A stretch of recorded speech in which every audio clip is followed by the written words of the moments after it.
For an ordinary line marine of the 14th, to hear the screams of another Astartes, friend or foe, was unsettling in its rarity and savageness.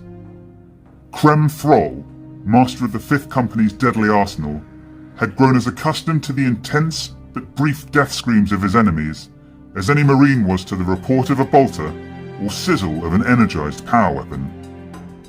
The cloying smell of sloughing flesh and dissolving meat was a different matter. In addition, the acidic, aggressive fumes from deadly phosphex, his signature instrument of war, never failed to irritate his remaining eye, attacking his throat and lungs, inevitably provoking Throll to spit a thick, bloody gobbet on the deck. Thus, he earned his nickname Red Lung among the equally ravaged destroyers he often led into the fray. A master of demolitions and assaulting impenetrable bunkers and facilities, Throll was highly respected throughout the 5th, and quickly gained a fearful reputation in the enemy ranks, both humans and Astartes alike, thanks to his fondness of cruel, pernicious weaponry and blatant disregard to his own survival.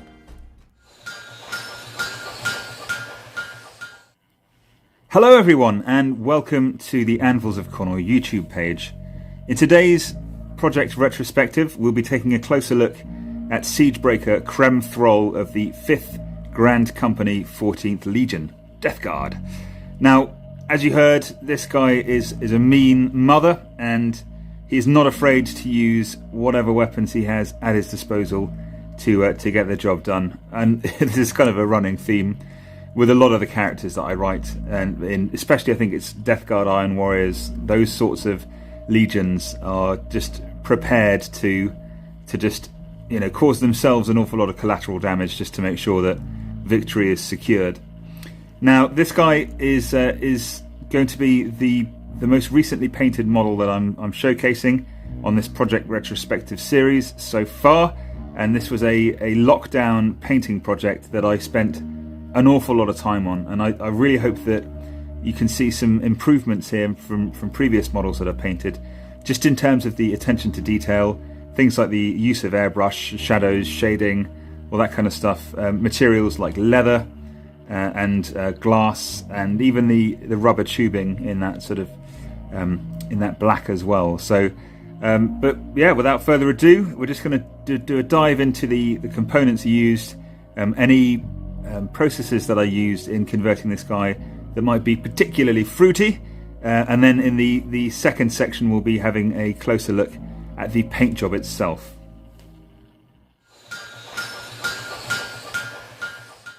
As per usual when breaking down a character, I'm going to start with a bottom-up approach, highlighting individual components used, what kits they came from, and any challenges I may have faced in the construction of Kremm Throll.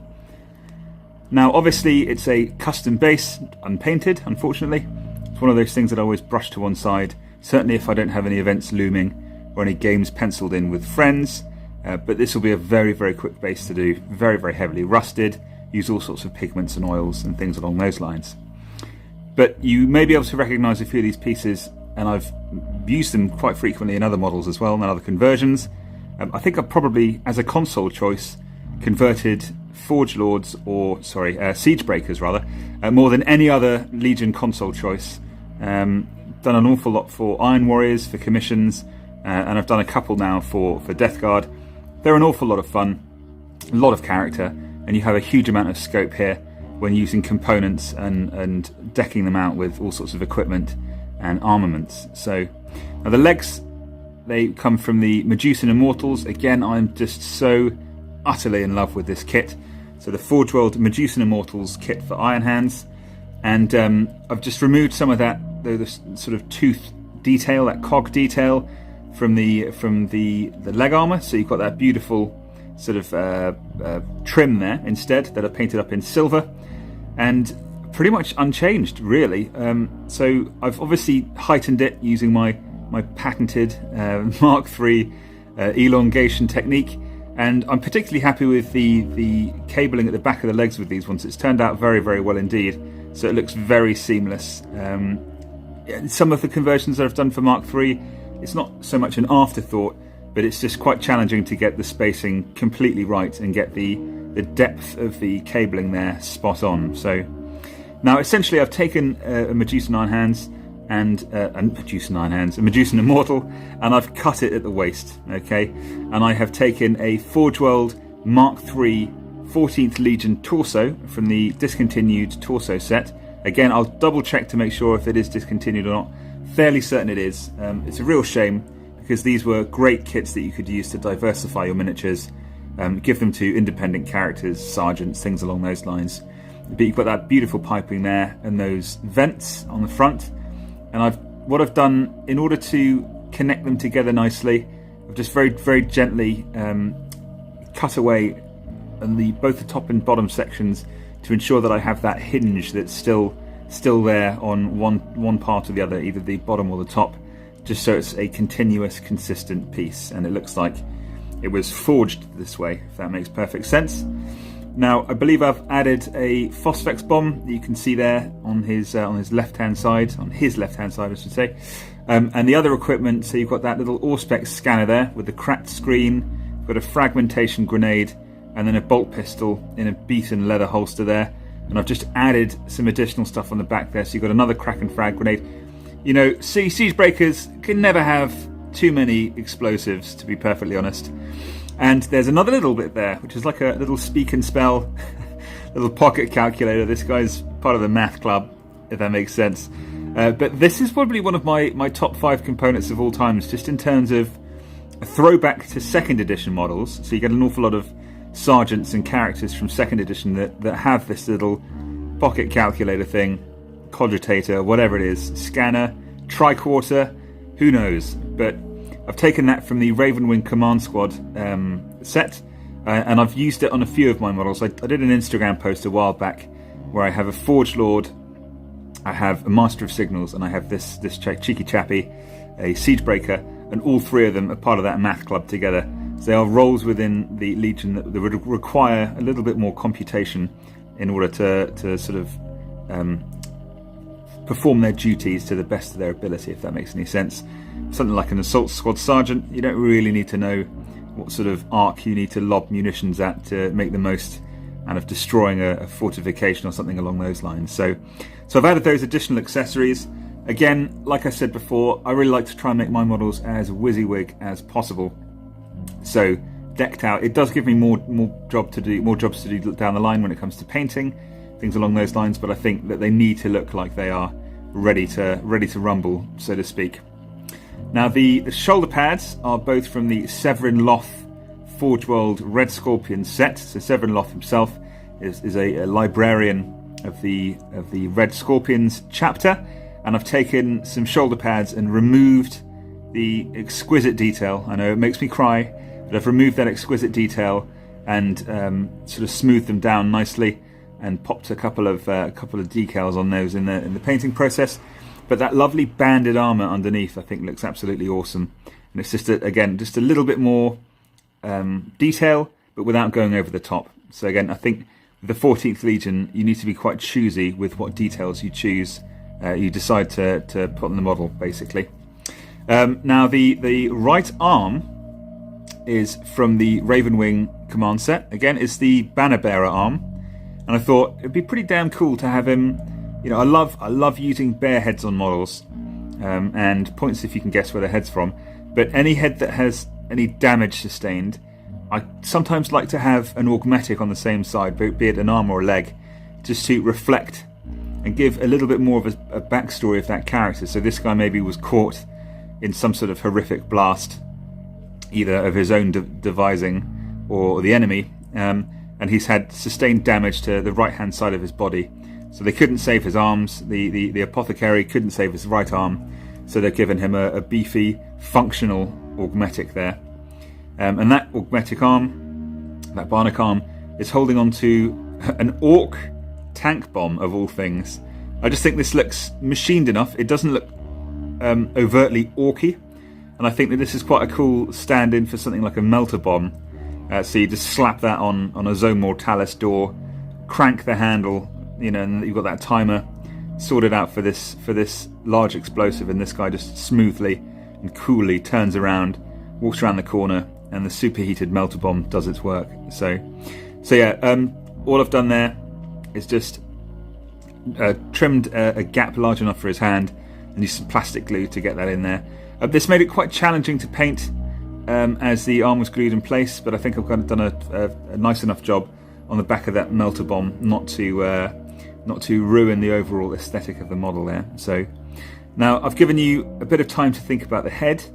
So if you guessed correctly that it is from the Mark III Tech Marine from Forge World, then you get yourself a biscuit. Now, I'm not going to send these biscuits out. You can reward yourself from your own pantry or something like that.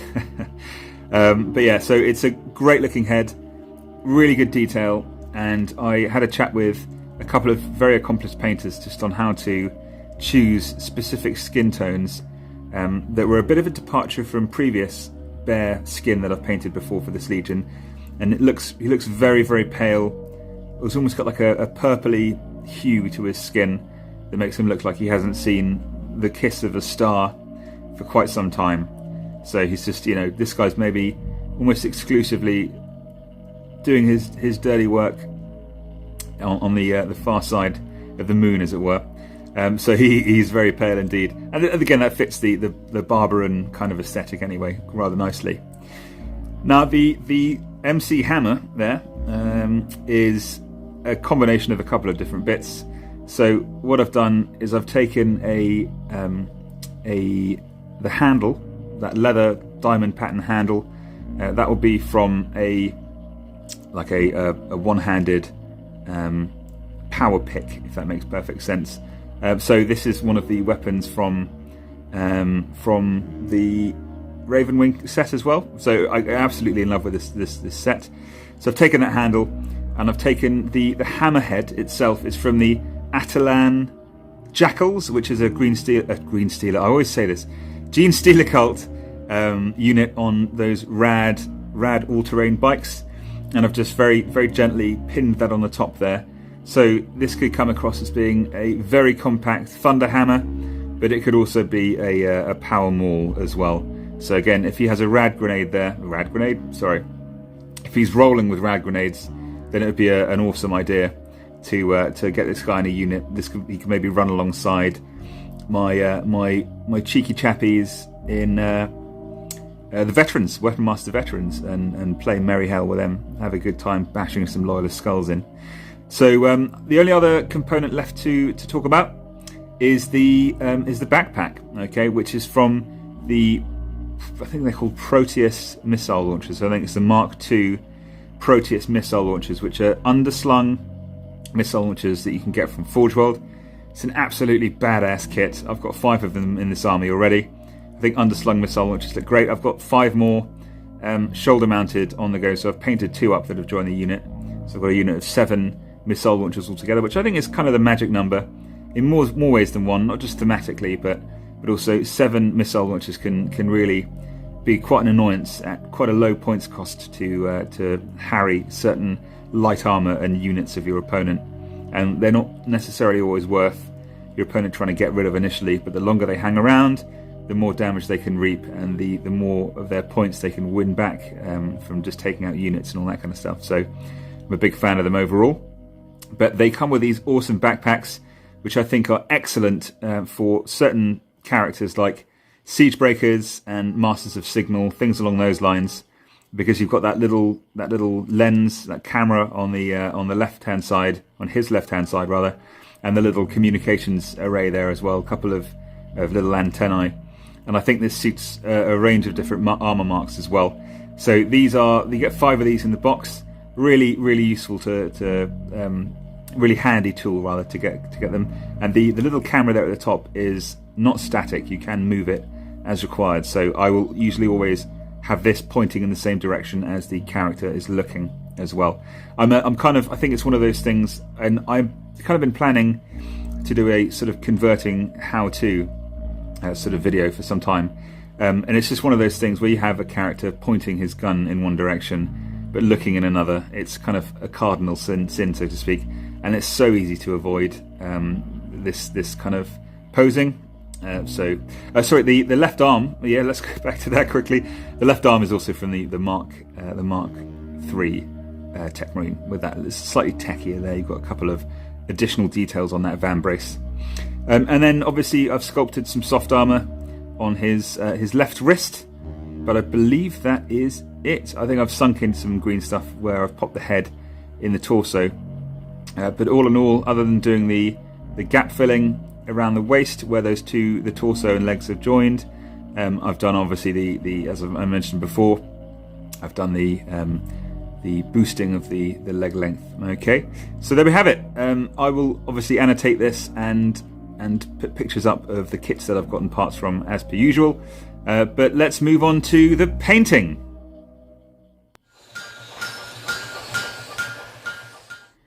Now, when I started painting Kremm Throll, I had an awful lot of time on my hands. I'd been furloughed from work, and I took a couple of weeks off from my busy schedule, as it were, spending an awful lot of time on this chap, just to make sure that I really pushed myself as much as I could. I'm very, very proud of the finished result. Well, the partially finished result. I need to obviously finish the base. But a lot of the techniques that I've employed on this guy, I've used on him, have been the same across the army, but I've just gone that little bit further. So I've highlighted further, I've been a little bit more precise with my brush strokes, and I've been a lot more controlled with my use of weathering. So I think weathering is very, very easy to overdo, and I've done that an awful lot in the past. But I think the fact that I'm using quite a few different methods of weathering, it's easy to clutter the model. So I think using a little bit of each of them is a very nice way of getting a very realistic look, whilst also being very eye-catching and trying to exhibit my skill as much as possible. Now, there were a couple of things that I had previously been quite, I'd rush basically because I wasn't very confident with, and things like leather. So I used the Darren Latham Lord of Blight's masterclass to get the leather recipe down to a T, and I'm really very happy with how this turned out. So the use of like very, very watered down paint to get a very gradual, soft like transition and highlight is something that I've used on that holster, for example, that I hope that you can see. And then in addition, with the grip of his hammer, being very selective with specific highlight points, just to try and make this look as precise and natural as possible. And again, still weathered, so there's very light scratches, and I've used a little bit of, probably not sponge weathering, because again you can really overdo it with that, but I've done little spots of the lighter brown colour there, just to give that impression of knackered leather, so to speak. Now, other than the leather recipe, I had a chat with Untitled Studio, so a chap called Mike, really, really good painter, and he paints to an insanely high standard. I think it would take me a very long time to catch up with where he is now, and by that point he would have run very far ahead and honed in on getting some Slayer swords, no doubt. But with the black as well is something that I've always just painted black, maybe done one highlight, and that's about it. But I think you can especially see this on his bomb, which again has been very heavily weathered, so maybe not there in particular. But a lot of the cabling and piping on there has been, I've just done maybe 4 or 5 separate highlights, again following the light source, things along those lines, and ensuring that they again have a really nice gradual, not jarring, successive bunch of highlights. The silver, very much the same. It's not very, very easy to see on here, but again I've just highlighted the silver with a little bit more consideration and care than usual. But yeah, as you can see it now though, you see that cracked screen. Sort of had a chat with Mike about this and how to make it look like it's been dropped, but it's obviously still functioning. You know, if it's still functioning, then he doesn't need to go to acquisition a new one from some sort of tech bay or something along those lines. So just painting very, very, very thin spidery cracks on the glass, and gloss varnishing it over the top, and having done those little cracks over a nicely sort of painted surface, obviously doing the standard sort of lens style highlighting there. And again, the colours for the camera there, had a chat with Miles from Lil Legend Studio about what could be a pretty rad colour to offset the rest of the model. So again, I don't want too many warm tones in the model because it is very, very warm overall. The browns, creams, greens, all that kind of stuff. So I think an option that I may have had in the past is doing a very, very thin filter of purple in shadows, but ultimately I think that can go wrong quite easily. So instead, just focusing on having very, very cold skin and having those lenses very, very cold as well. So that purple was something that he recommended, and I think that it looks absolutely awesome.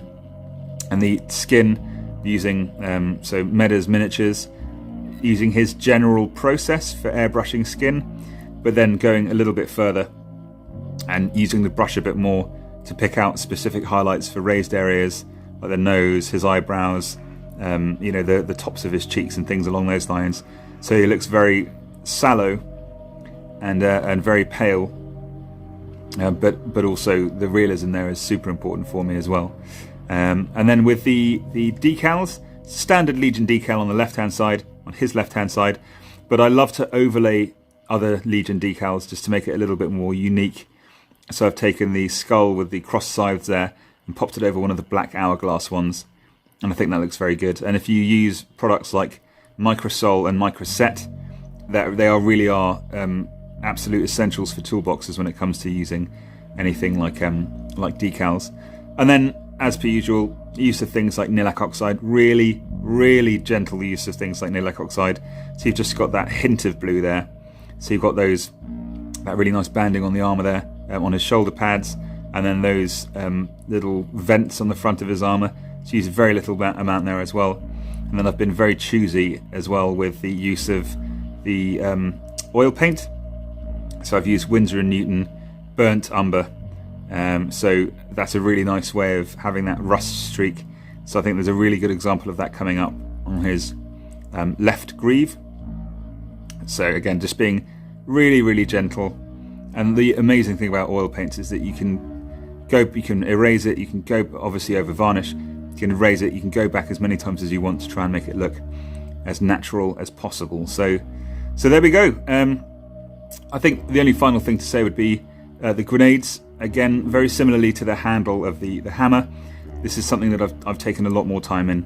So you can see there where I've highlighted each individual square a couple of times, picked out the corners there with a lighter colour green, and I think that makes a huge difference overall. So yeah, really, really proud about how this guy turned out. Just need to get the base done, and he can start bashing loyalist mooks with his hammer and lobbing phosphex around, causing all sorts of meat to slough off of militia and Astartes alike. Really hope that you enjoyed this video. It means an awful lot that you guys have been so engaging and been giving feedback and stuff like that, and smashing like and subscribing and all these sorts of bits and bobs. But yeah, so I have an awful lot planned moving forwards. Just need this damn shoulder to sort itself out. Maybe I could ask Kremm where he got his bionic from. See if I can get something sorted out for myself. But otherwise, yeah. So take it easy, and I'll see you next time. Death to the false emperor!